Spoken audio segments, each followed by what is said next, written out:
ESPN First Take had a good discussion between the trade revolving the New York Knicks and the Minnesota Timberwolves.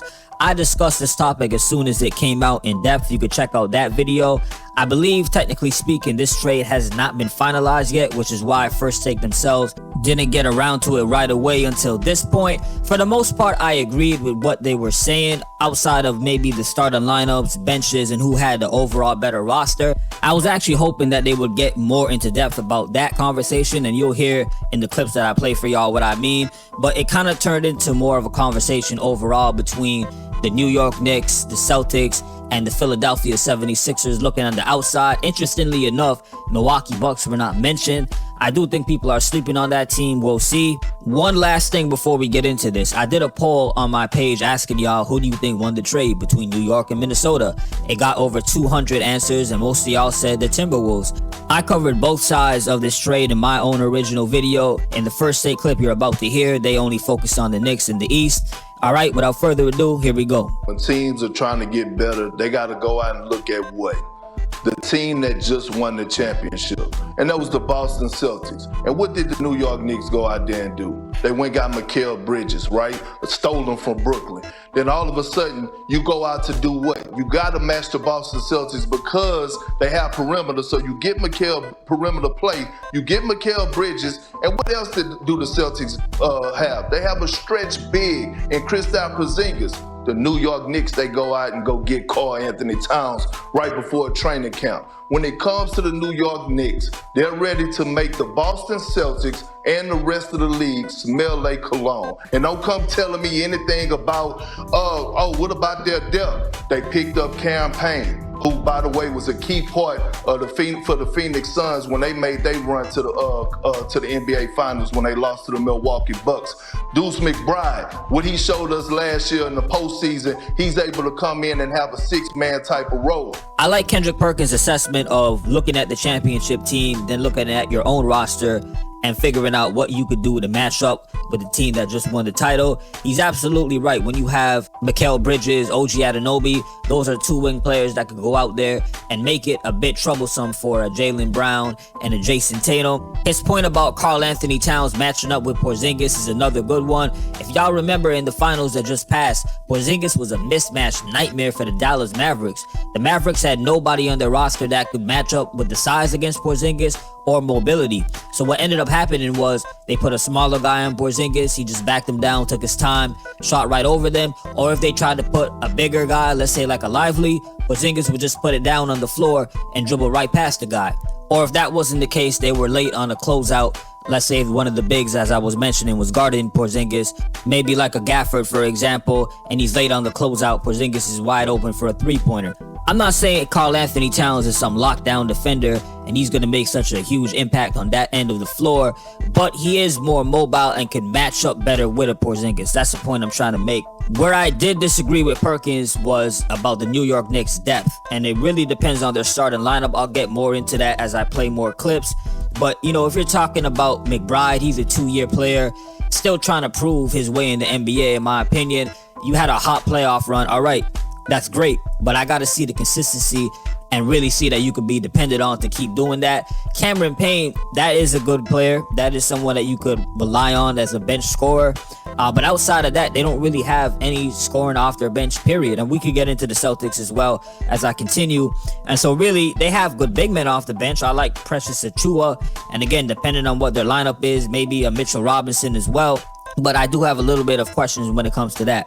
You look at Mikal Bridges and you got Josh Hart, so you got two guys that you probably wanted to try to defend JT and JB with. You got a guy, Karl Anthony Towns, that can match up very well against Kristaps Porzingis. He's a stretch, as you mentioned. Now, it looks like they might be wanting to move on from Mitchell Robinson. We'll see how that plays out. But Jalen Brunson, yeah, I think they're better, but it all depends on the version of Karl Anthony Towns. But if Cat's motivated, and I think he will be, because he wants to prove that he's a preeminent big.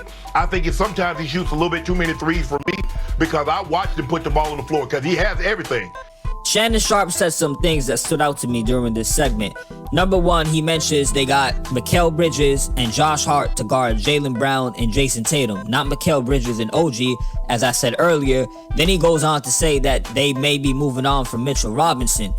I want to propose the Knicks starting lineup. What I would go with, I actually would have Mitchell Robinson at center, Cat at power forward, OG at small forward, Mikal Bridges at the shooting guard position, Jalen Brunson at point guard. That way you could have Josh Hart as your key bench player. I think that would be a perfect role for him, even though he could start with a Cameron Payne. Then you have a McBride more down the line as an option. Achua would be your main big man off the bench. They would be a little bit small. They don't have nobody really another center. They got Jericho Sims, but I'm not sure where he's going on the development they have on him. That would be my opinion, though. I could see them still putting Cat at the 5 and going small in the starting lineup instead, so they can have a Mitchell Robinson off the bench. And also, let's get into the Celtics roster, because they have Peyton Pritchard, Luke Cornett, Daniel Hauser, even an Xavier Tillman, I think, is a good guy off the bench, a big man that could come in and give you spot minutes. But in particular, Daniel Hauser and Peyton Pritchard, they proved that they could be very reliable role players and give you scoring when needed. And so I'm not going to say that the Celtics bench is significantly better than the Knicks. I do, however, edge it to them slightly as of right now, since those two guys had significant roles in helping the starters to get that championship. Another point I wanted to add on that Shannon Sharpe brought up, yes, Karl Anthony Towns does shoot three-pointers a bit too much sometimes. In the series against the Mavericks in the Western Conference Finals, the first 3 games, he attempted 22 three-pointers and shot about 3 out of 22. He did pick it up a little bit as the series went on, but there was criticism, I think, from Charles Barkley and the Inside the NBA guys that Cat was shooting too many threes and he needed to put the ball on the floor and mix it up a bit more. Big Perk, I'm not going to say that the Knicks stole Mikal Bridges, because not only did you trade Bogdanovich, you traded 5 first-round picks, 4 of them unprotected. So I'm not going to say they stole him from Brooklyn, but they got him and I wanted him, and damn it, you know what? Mikal Bridges is definitely an upgrade. When you talk about Karl Anthony Towns, you're talking about arguably the best shooting big man in history. He's a legit 6'11". He's a career 39.8% shooter from three-point range. 5 of his 9 years in the league, he has shot better than 40% from 3, including last season when he shot 41.6% from three-point range.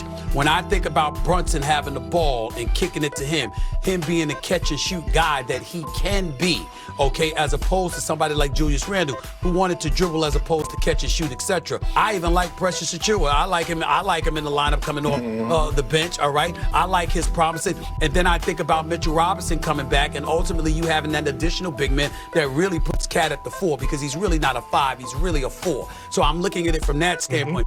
First off, 5 first-round picks is a lot. However, that's obviously the price you have to pay in order to solidify your championship roster, get it to a better place. The only thing I will say, though, it does make it harder to make future moves. Having those first-round picks gives you more versatility in trade scenarios. Again, if you're already happy with your roster, you're not necessarily thinking of making any big changes anyways. Bogdanovich was another really good player that they could have had off the bench. Overall, I understand this is what you got to do to get a star like a Mikal Bridges or a budding star, depending on how you look at him. Stephen A seems to be on the same page with me in terms of putting Karl Anthony Towns at the 4 as opposed to the 5. This is something that I mentioned in my original video as well. He can play the 5 if you need him to, as opposed to a Julius Randle who's just strictly a 4.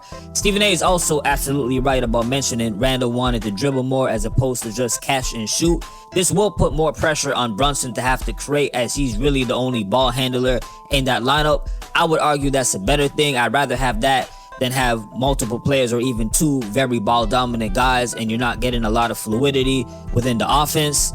But when we talk about favorites, I want to remind everybody that Joel Embiid averaged 35 in the playoffs on one leg against the Knicks. Yes. On one leg.